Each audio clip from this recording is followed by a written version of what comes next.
ఫోటోని కుట్టేద్దాం. నగరంలో సరికొత్తగా ట్రెండ్ అవుతున్న ఎంబ్రాయిడరీ స్టైల్. పూర్తి వివరాలకు చదవండి రేపటి సాక్షి హైదరాబాద్ ఎడిషన్.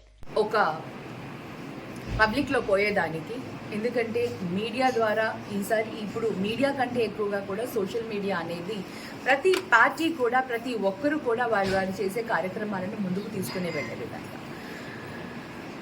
నేను ఒకటే అంటాను, న్యాయంగా ఏదైనా సోషల్ మీడియాలో అడిగినప్పుడు అది అరెస్టుల దాకా తీసుకుపోవడం మటుకు అన్యాయం.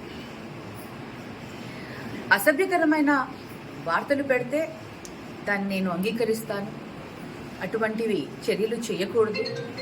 అసభ్యకరమైనవి ఏవి కూడా సోషల్ మీడియాలో పోకూడదు. ఎందుకంటే ఫ్యూచర్ జనరేషన్, యంగర్ జనరేషన్, ఇప్పుడున్న వాళ్ళకి ఒక మంచి పాత్ని మనం చూపించాల్సిన బాధ్యతగా రాజకీయ పార్టీలు కానివ్వండి, వ్యక్తిగతంగా కూడా కానివ్వండి, మనం ప్రజలకి ఒక మంచి సందేశాన్ని ఇచ్చే విధంగా ఉండాలి.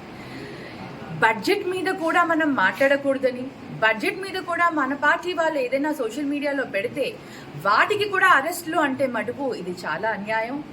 ప్రతి ఒక్కరి కూడా వాళ్ళ వాయిస్ని, ఏదైతే ప్రజల్లోకి మనం తీసుకుపోవాలన్న వాయిస్ని వాళ్ళని అక్కడికి, అంటే వాటిని నిరోధించడం, వాళ్ళని అక్కడికి